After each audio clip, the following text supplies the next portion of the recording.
Praise the Lord, mga kapatid. At salamat po sa ating Panginoon. Kagabi po ay, ano ba ang pinag-aralan natin kagabi? Hindi natin okay. But last night, if I'm not mistaken, ang atin pong naging topic is about fear. Amen. Yan po.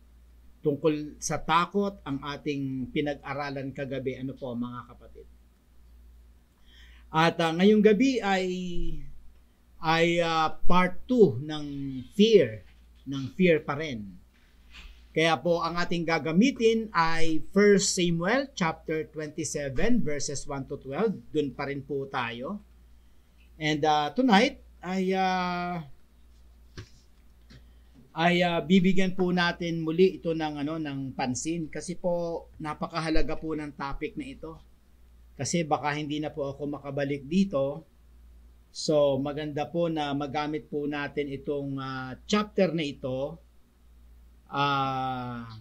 Itong chapter na ito ni David para po talagang makita po natin ang kalooban ng ating Panginoon. Yan po. So, kagabi po ay nakita po natin how fear manipulates talaga pong minamanipula tayo ng takot. At kagabi ay pinag-aralan po natin na kapag tayo po ay takot, talaga pong yung takot natin ang kumikilos at pati yung ating mga kagalingan ay nagagamit ng ating mga takot. Kaya po talagang dangerous ang takot. Alam ko na ang takot ay ayaw ng dyablo na atin pong ma-discuss. Kasi yan pong fear ay paraan niya para tayo po ay ma-manipulate. Dahil iba po ang kinikilos natin pag tayo po'y takot. Napapraning tayo. Di ba kapag takot ka, hindi ka nakakatulog. Di ba kapag example, matutulog ka sa isang bahay na nag-iisa ka lang. Tapos first time. Tapos parang haunted house. Tiyak yan, hindi ka na makakatulog. Kaya ang takot talagang parang close na yung mga kuko ay parang talagang nakatutok sa iyo. Kapag may takot ka, kaba, may mga taong kapag natakot, inaatake sa puso, yung iba hindi makakain, yung iba nanginginig. Mga kapatid, iba-iba yung takot, di ba? May mga fear of heights. Okay, may mga takot na mawala yung jowa, mawala yung hanap buhay, mawala yung negosyo. Marami tayong mga forma ng takot. Kaya sa gabing ito, ang plano ko po ay ibuking ang dyablo sa ating kalagitnaan. Alam niyo po, ang takot ay sandata. Weapon po yan ni Satan. At dahil sa takot ay talagang na-exploit niya ang marami sa atin. Tawa siya ng tawa. Kapag hindi tayo nakakatulog, kapag nanginginig na tayo, kapag inaatake na tayo sa ulo, sa puso, at dahil sa takot, si Diablo po ay tuwang-tuwa. Kaya sa gabing ito, gusto kong sabihin sa inyo na never, ever underestimate fear. Wag mong mamaliitin yung fear na yan. Yung iba po ang pinoproblematize ay vaccine. Ang iba po ay pinoproblematize yung wala siyang trabaho. Ang iba po naman ang pinoproblematize ay yung kanyang asawa ay nag-cheat sa kanya. Yung iba naman ay gustong mag-abroad pero hindi maka-abroad. Ang dami-daming pinoproblematize ng tao. Pero itong fear parang hindi masyadong pinapansin dahil parang maliit na bagay lang ito. Pero ngayong gabi, gusto ko yang i-highlight, gusto ko yang palakihin dahil talagang gusto kong lumabas ang daya ng dyablo, ang daya ng kaaway. Kaya ngayong gabi sinasabi ko na huwag niyong i-underestimate ang takot. Ang takot para sa akin, hindi po yan madaling bagay. Dahil kapag talagang natatakot na tayo, yung talagang abnormal na takot, nako, iba na po yung behavior natin. Ang behavior natin parang hindi na tayo nag-iisip. Nagiging irrational na po tayo. Yung nanginginig ang kamay, tapos pinapawisan, yung ulo halos pumutok na sa sakit ng ulo dahil sa takot. Walang ng tulog, walang kain. Yung iba hindi na makalabas, hindi na nakakaligo. So, ganyan po. Kaya po ngayong gabi ay talagang babanatan po natin itong takot na ito. Si David po, sa Biblia, ang gagawin po nating model. Ngayong gabi, ang aking tema, pinamagatan ko po na never underestimate fear. Why? It will exploit you to the max. Time to make a radical twist. So sabi ko dito, huwag mamaliitin ang takot dahil ang takot, ine-exploit tayo ng takot to the maximum level, to the apex. Grabe po yan. Kaya pag hindi nyo yung nabantayan, yung takot nyo, manganganak ng manganganak. Kaya ngayong gabi, isosolve natin yan sa bisa ng kapangyarihan ng Diyos. Ituturo ko sa inyo yung paano tayo gagawa ng twist for tonight. Pero bago tayo pumunta doon, ipakita ko muna sa inyo kung ano ang ginawa ng takot kay David na tinatawag nating the man after God's own heart. Si David din po ay katulad nyo, katulad ko, nabibiktima rin rin siya ng takot. Maganda itong ipinapakita sa atin ng Bible dahil bagamat si David ay talagang very popular in the sight of God. Grabe ang kanyang mga exploits. Pero ang galing ng Biblia, ipinakita pa rin niya sa atin yung humanity ni David. Hindi po siya Diyos. Yun po ang magandang spiritual diamond na makikita natin tonight. Na si David ay tao rin. Katulad mo, katulad ko. At isang panahon sa kanyang buhay, dumaan ng takot na sobrang tindi. Alam nyo, mga kapatid, yung mga taong mighty, magagaling, mahuhusay, malalaki din po ang mga itinatago ng mga yan. May mga malalalim na mga, may mga malalalim ding mga problema yan. Kasi wala naman taong walang problema. Totoo lang. Meron po ako isang babaeng narinig. Talagang sinasabi niya, hindi mo makukuha lahat ng bagay. You cannot have it all. Siya po ay nakatira sa Amerika, may pera, mayaman, napakatindi po ng kanilang kabuhayan doon, pero yan ang kanyang sinabi sa akin. Dahil talagang isang aspect ng kanyang buhay, may problema po siya. So guys, ngayong gabi ay isa-isahin natin ang mga pangyayari kay David para patunayan ko po sa inyo na hindi po natin dapat i-underestimate o maliitin ang power ng fear. Number 1, David made a way to escape from the object of his fear. So makikita po natin, mga kapatiran, makikita po natin, wait, bakit nawala? Okay, sandali lang po. Ayan, ito po.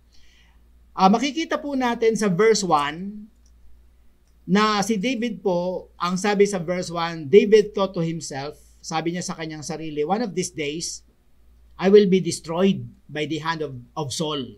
Yun ang kanyang takot. Isang araw, masisira ako ni Saul. Mapapatay ako ni Saul. Kaya ang ginawa niya, the best thing I can do is to escape to the land of the Philistines. So yun po ang unang-unang ginawa ng takot kay David.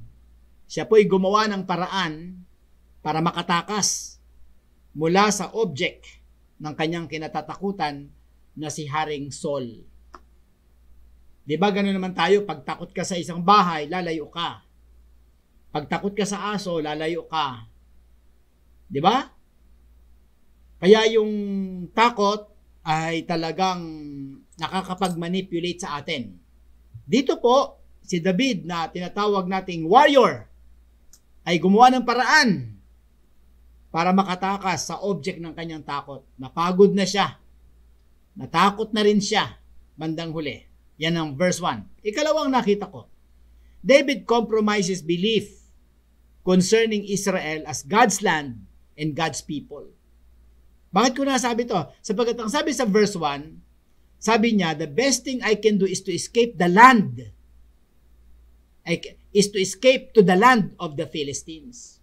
So sabi niya, ang kanya sabi, the best thing, yung pinakamagandang bagay I can do na magagawa ko is to escape, tumakas to the land of the Philistines. Yun po ang mabigat. Nakalimutan na niya ng Israel ang God's land and God's people. He compromised that belief. Nawala na ang kanyang patriotism, ang kanyang belief na ang Israel ay God's land and God's people. Dahil nga sa takot, yun yung aking pinupunto. Na kapag ikay natatakot, gagawa ka ng paraan para makaiskapo. Pangalawa, i-compromise mo na ang iyong mga paniniwala. Marami ngayon ganyan mga kapatid dahil sa takot, kompromiso na lahat. Kompromiso na ang pagbibigay sa church. Kompromiso na ang pagsisimba. Dahil sa takot, kompromiso na ang mga gawain sa Panginoon. Hindi na nakakapag-discipleship. Hindi na nakakatulong sa mga gawain ng Panginoon. Namamanipulate, natatakot, puro takot. At doon, si Diablo ay nagiging winner. Ngayong gabi, mga kapatid, I pray na sana po'y maintindihan po natin ito because this is the night that the Lord has made. Talagang gusto ni Lord na maintindihan mo to dahil ang akin pong magiging, anong tawag dito? Challenge mamaya. This is the time to make a radical twist. Palitan natin po yan. May tuturo ako sa inyo. Paano tayo magkakaroon ng radical na twist ngayong gabi. Pangatlo, David made a good forecast and assumption to pacify his great fear. Verse 1 pa rin. Sabi niya mga kapatid, then Saul will give up searching for me anywhere in Israel and I will slip out of his hand. Yun ang kanyang forecast. Kapag pumunta ako sa Filisteo, sa lupain ng mga Filisteo, hindi na ako susundan ni Saul. Dahil hindi niya kayang labanan ang mga Philistines. Dahil 1:10 ang ratio. Baka nga 1:20 pa. So mga kapatiran, yon ang forecast, magandang forecast ni David. At yun yung nagagawa niya, yung mga assumption niya, yung mga pagpapalagay niya yon, na maganda naman yung palagay na niyang yon, na tama naman yung kanyang palagay. Pero yun ang nagmo-motivate ay takot. Sabi niya, doon ako. Natatakot ako kay Saul. Pag nandoon ako, hindi na ako masusundan ni Saul. At ganun nga ang nangyari. Number 4, David asked and motivated others to join him in his rout of fear. Ito mabigat. Isinama din ni David ang kanyang 600 men, soldiers. Pati ang kanilang mga pamilya at mga anak. At siguro sasabihin ng kanyang mga tauhan, wow, grabe talaga si David. Isinama tayo. Wow, concern sa atin si David. Itatago niya tayo doon sa mga Filisteo, sa bansa ng Filisteo, sa teritoryo ng Filisteo. Pero ang hindi nila alam, merong hindi maamin si David sa kanilang harapan.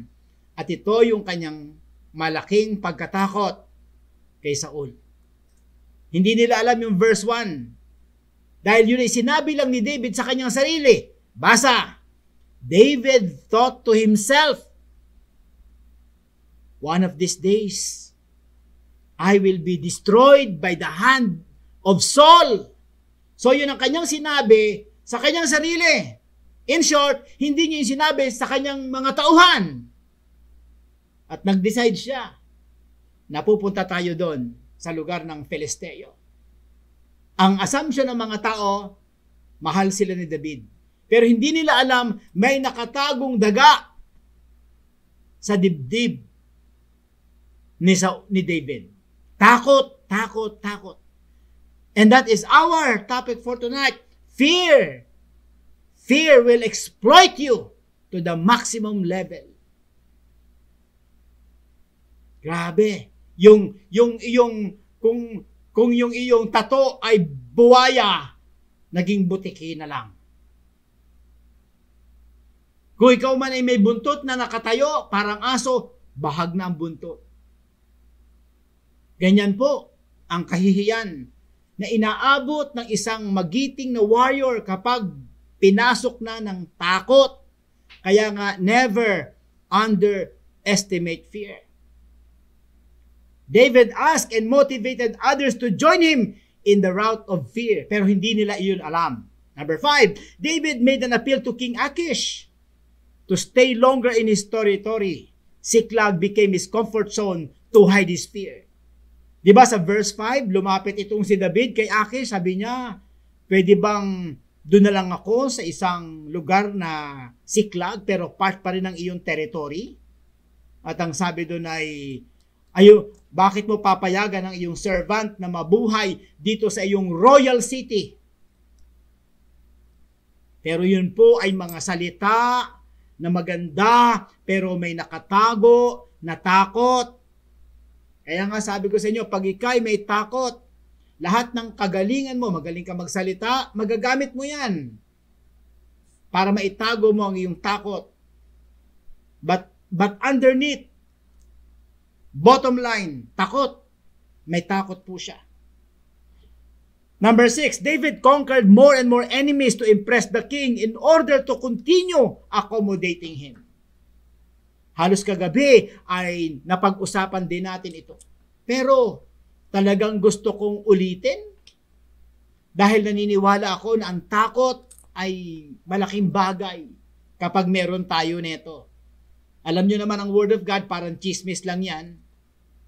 Kapag lagi mong sinasabi, lalong nare-retain. Kapag lagi mong ini-emphasize, yun ang nakukuha ng iyong mga tagapakinig. Kaya, ganyan ang sistema ko tonight. Ulitin natin. Walang masama, walang sayang, walang mawawala sa atin. Tayo pang magkakaroon.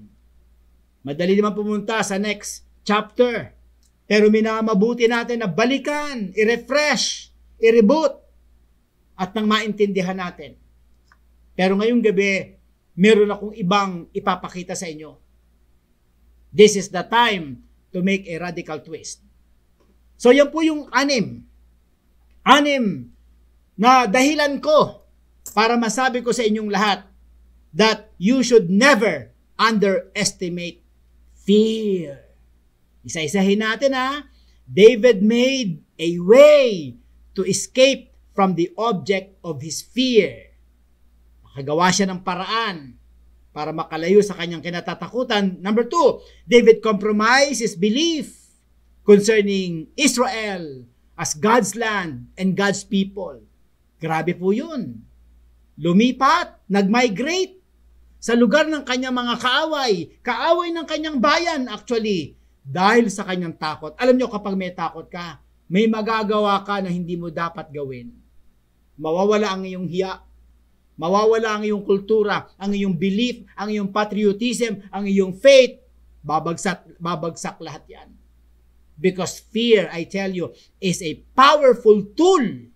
Katunayan, nabasa ko sa isang materials, sa isang reading, sa isang article, that fear is the favorite tool of Satan in our time. Faith ba? Paborito?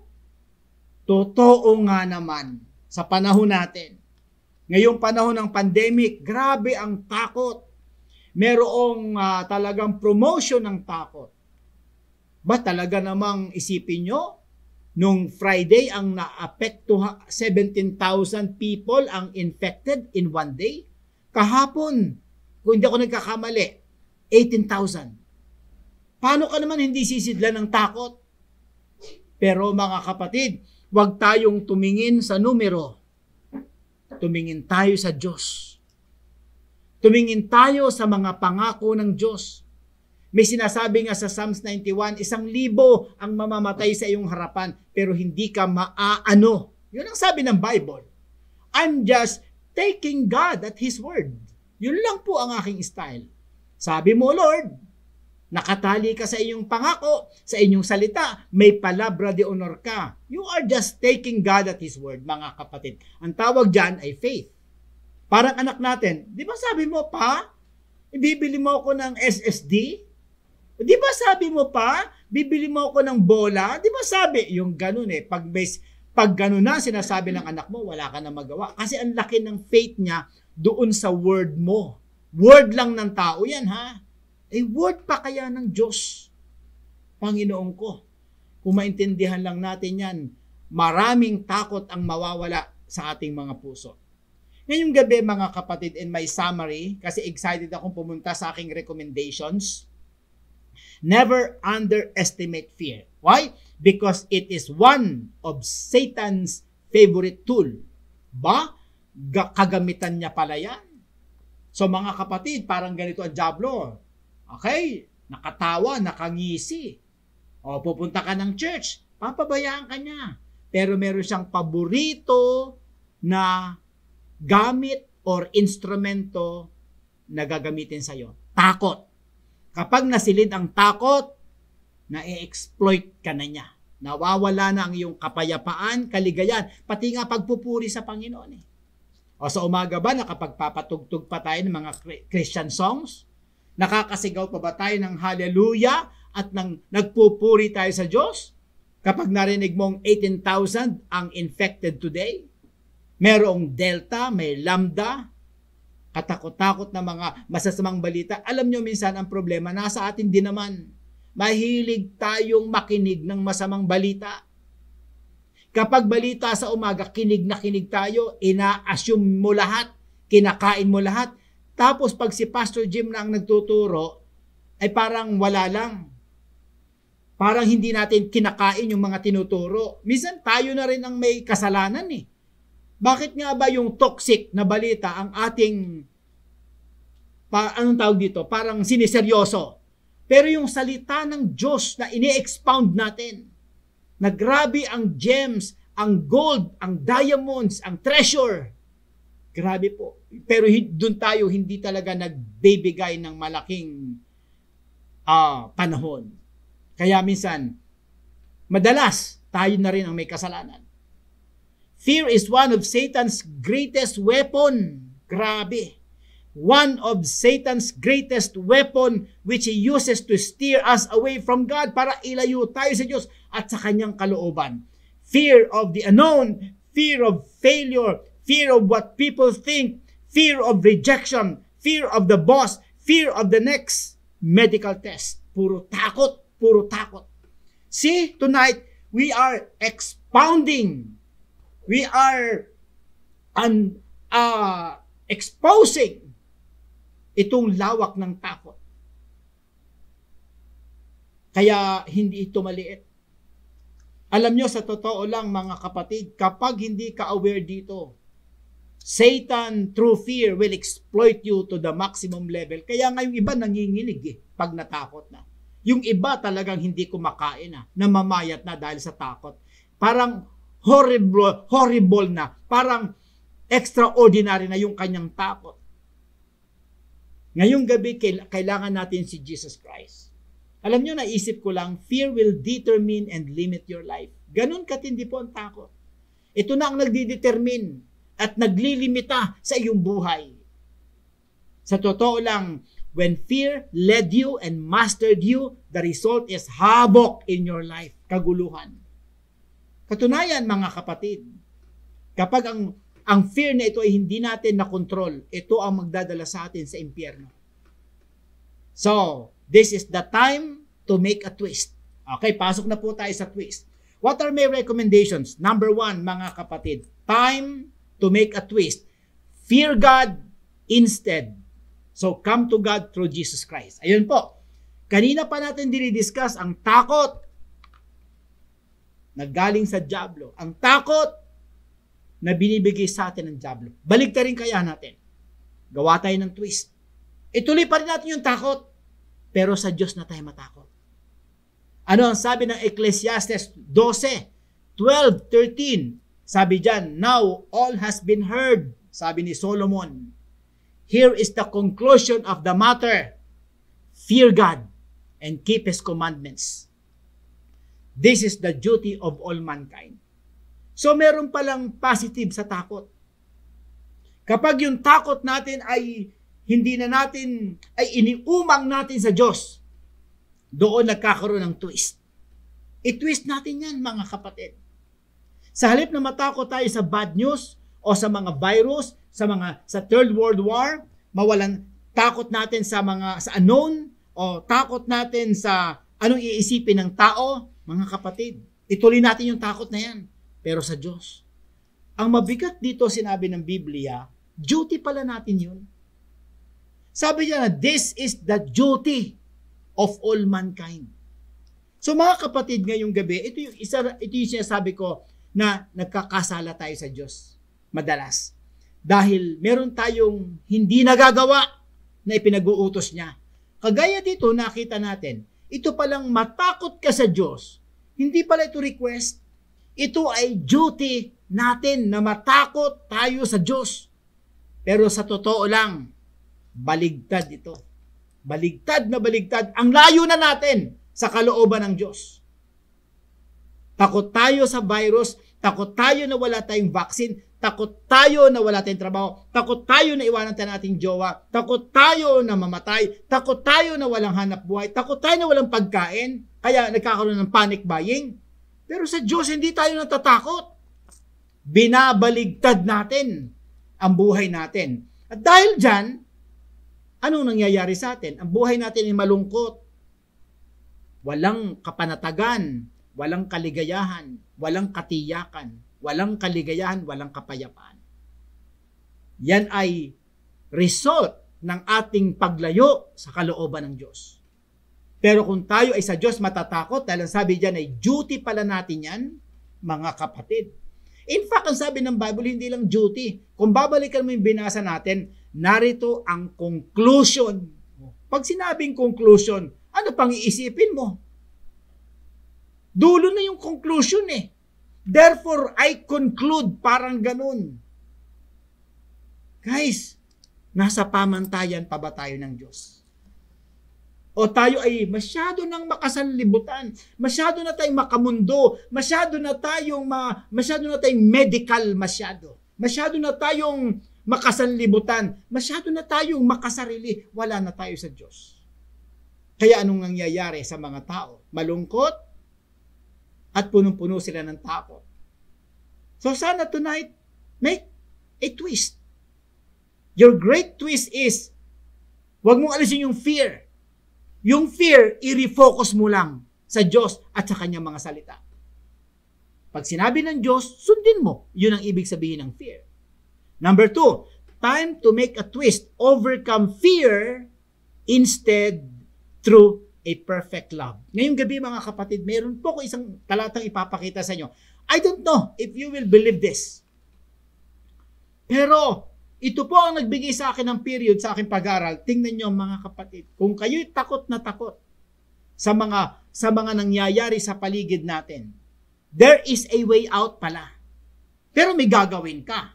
Meron kang dapat na mata mo. Ito basahin ko unang John, 1 John 4:18, there is no fear in love. Patay. Ibig sabihin, mga kapatid, Tagalog natin, there is no fear in love. So, pag ikay nasa context ng love, there is no fear.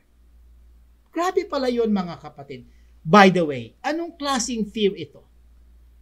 Ito ba'y pag-ibig sa tao, pag-ibig sa kapwa, pag-ibig sa bayan, pag-ibig sa sarili, pag-ibig sa pera? Anong klaseng pag-ibig ito na nagbubunga ng kalayaan, ng kawalan ng takot? Bakit dun sa love na ito na sinasabi ng Bible, ng Holy Written Word of God, there is no fear in there? What kind of love is that? Guys, pakinggan nyo ang sunod na talata, ang sunod na sentence sa the same verse. But perfect love drives out fear. Sandali. Anong klaseng love yon? Perfect love. Guys, sandali lang po. Anong ibig sabihin nito? Kapag sinabi nating perfect love, this is the love of God. Kasi yung love lang naman ni Lord ang perfect. So meaning, pinaliwanag ng talatang ito na yung love o yung perfect love sa loob nun ay wala ng fear. Therefore, sabi ako ngayong gabi, batay sa talatang binasa natin, na kaya tayo maraming takot, malayo tayo sa Diyos. Wala tayo sa loob ng kalooban ng Diyos. Wala tayo sa loob ng perpektong pagmamahal ng Diyos. Diba mga kapatid, tingnan nyo po yung subukan nyo lang sa physical na bagay, sa mag-asawa, sa magjowa. Di ba walang takot kapag love na love mo siya, love na love ka rin niya. Kapag walang cheat, there is no fear. There is perfect love inside. Kapag ang love ng bawat isa ay pure, authentic, faithful, enduring, ano pa mga magagamit kong adjective?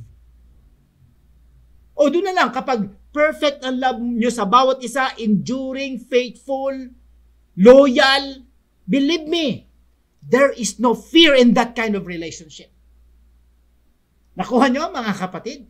So, therefore, inaalis talaga tayo ng dyablo sa Diyos dahil ang Diyos lang ang may perfect love. Because Satan knew that inside the perfect love of God, fear is absent. Fear will be eradicated. And therefore, I could say that ang takot natin ay bunga ng ating paglayo sa Panginoon. Totoo po yan. Kaya pag may mga takot na tayo, ito po ay senyales na nalalayo na kayo sa pag-ibig ng Panginoon, sa kalooban ng Diyos. Kaya nga sabi ko sa inyo, pagising sa umaga, isang malakas na praise and worship na agad ang patugtugin. At nang makabalik kayo sa presence of God, because I tell you, that's the total remedy that God, the all-knowing God, is explaining to us tonight. Yan ang liwanag, mga kapatid. Anak, ituloy natin. Ang sabi doon sa 1 John chapter 4, itutuloy ko lang. Sabi, there is no fear in love. What kind of love is that? But perfect love drives out fear. When we say drives out, pinapalayas nandun yung, halimbawa, pumasok ka sa Diyos, andun yung fear mo sa mga pangyayari ngayon. Pero yung perfect love of God drives away that kind of fear. Because fear has to do with punishment. Diba mga kapatid, kapag mahal ka ni Lord, mahal mo siya, maganda yung relationship ninyo, there is no punishment there. And therefore, there is no fear there. The one who fears is not made perfect in love. Nako, matindi. Ang isa daw natatakot ay hindi pa perfect sa pag-ibig. So pag-ibig na naman, pag-ibig ng Diyos, perfect love is the remedy in our time. So, let's promote love starting tonight. But what kind of love? The perfect love of God in our midst through Jesus Christ. Number 3.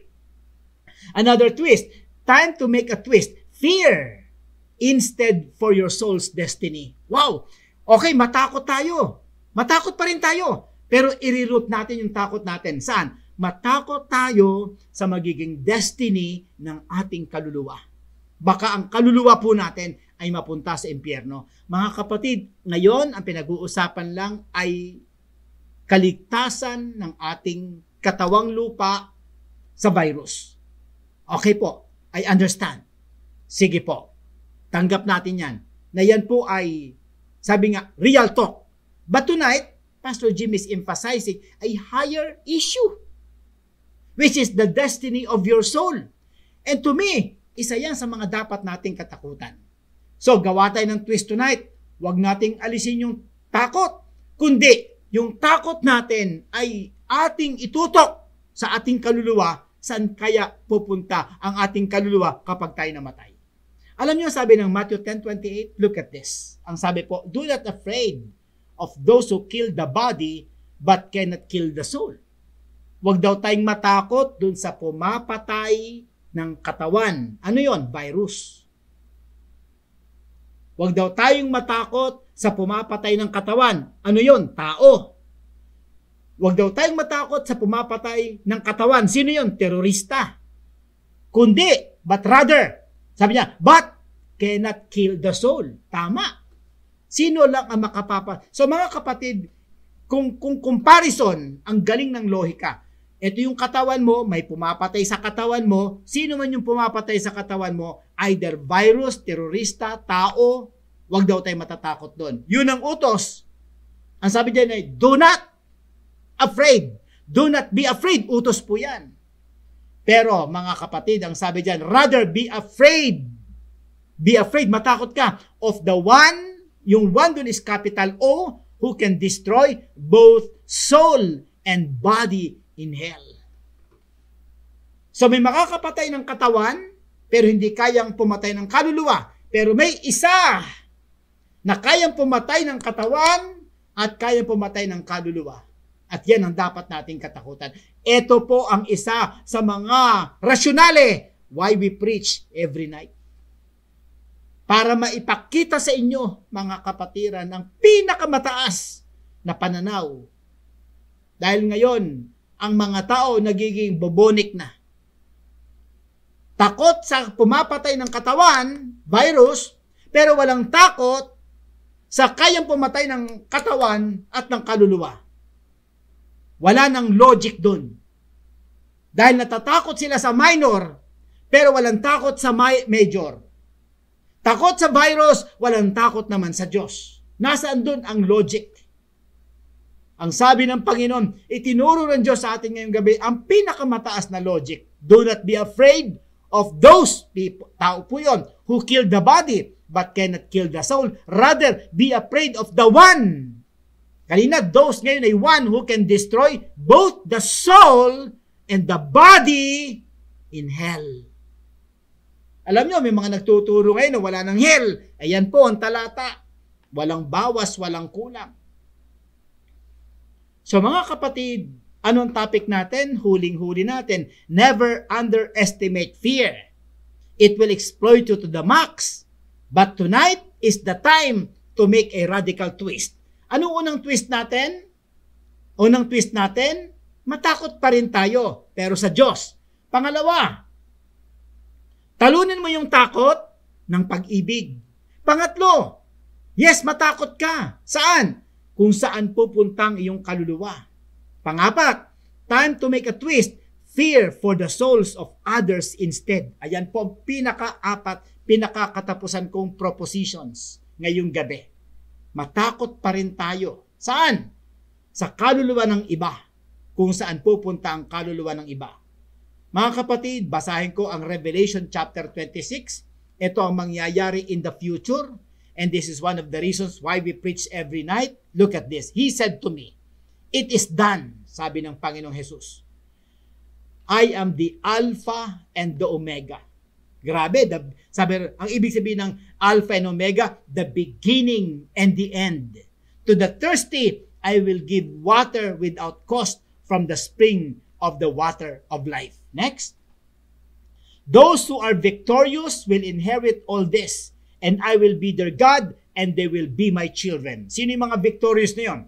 Yun ang mga anak ng Diyos. Naging victorious dahil kay Jesus Christ. But, ito po yung opposite. But the cowardly, mga duwag, unbelieving, walang paniniwala, walang pananampalataya kay Jesucristo. The vile, masasama, murderers, mamamatay tao, sexually immorals. Ito na po, yung mga immoral, yung mga sexual na immoral. Alam nyo nang ibig kong sabihin dyan. Babae-babae, lalaki-lalaki, magtito, magtita, mag-ina. Ito po, yung mga sexually immoral. Ngayon mga kapatid, maraming matatalino ngayon. Matatalinong isip. Pero pagdating sa pamantayan ng sexual at moral, immoral. So guys, mga kapatid, banatan natin ito. Bakit? Baka magising po ang tao dito eh. Baka makita nilang, naku, delikado pala ako nito.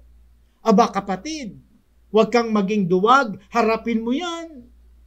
We're talking about, sabi ko rito, mga kapatid, ito ang aking isa sa mga kinatatakutan. Natatakot ako, hindi na sa aking sarili, kundi natatakot ako sa destiny ng kaluluwa ng ibang mga tao. At ituloy pa natin, those who practice magic arts, o mga anak, mga kabataan na mahilig manood ng mga magic. Ang dami-daming magic ngayon. Magic ng baraha, yung kung ano-ano mga magic, ang dami-daming mga known na magicians ngayon. Mga nag-aral pa sa Britain, sa Europe, sa London, nag-aral pa sa mga eskwelahan nila Harry Potter, kung paano lilipad sa pamamagitan ng walis. Guys, ito ngayon ang nag-i-entertain. Andyan ang mga Illuminati, andyan ang mga movies na may kinalaman sa magic. Guys, let me inform everyone. Let me tell you what God is saying. God hates magic arts. The idolaters and all liars, they will be consigned, wow, to the fiery lake of burning sulfur. This is the second death. Ang sabi nito, they will be consigned, sila'y nakalaan sa tinatawag na fiery lake. When we say fiery, nag-aapoy na lawa ng burning sulfur. At ang sinasabing ito ang ikalawang kamatayan. Ito ang pinakamabigat. Yung tinatawag nating second death. Ang unang death ay yung ating kamatayan sa laman. Ang pangalawang death natin ay ang pagpunta natin doon po sa dagat-dagatang apoy. Ang ibig sabihin ng death sa Bible ay hindi po cessation of life. Ang ibig sabihin ng death sa Bible ay separation from God eternally. Ang ibig sabihin ng kamatayan sa laman, naghiwalay na ang iyong kaluluwa sa iyong katawan. Ang pangalawang kamatayan ay ang pagkahiwalay mo na sa Diyos, magpakailan pa man. And this is one of my fears. So ngayong gabi mga kapatid, maganda po ang pinag-aralan po natin. Naipakita ko sa inyo ang radical twist. Kanina, tayo yung twist na kapag ikaw ay natatakot, ikaw ay na-exploit, nagiging irrational ka. Ngayong gabi, ang sabi ko, sige ituloy ang takot, kaya lang lagyan lang ng tamang object. Una, matakot ka pa rin, pero sa Diyos. Amen? Pagkatapos, yung takot, talunin mo yan ng pagpasok sa pag-ibig ng Diyos. Pangatlo, matakot ka pa rin para sa kaluluwa, sa destiny ng iyong kaluluwa. Make sure that you have Jesus Christ. The last but not the least, matakot ka pa rin, pero sa destiny ng kaluluwa ng ibang tao. That's why, meron tayong discipleship, meron tayong making disciples, meron tayong online preaching gabi-gabi, meron po tayong mga evangelistic Bible study, meron po tayong mga ragasa na mga gawain. Bukas ang ating simbahan every Sunday dahil atin pong sinisikap na makapagligtas ng maraming kaluluwa as many as we can, na ipapadala ng Diyos na mga tinawag at pinili din ng Panginoon. Hindi tayo pwedeng magsara dahil God's business must continue.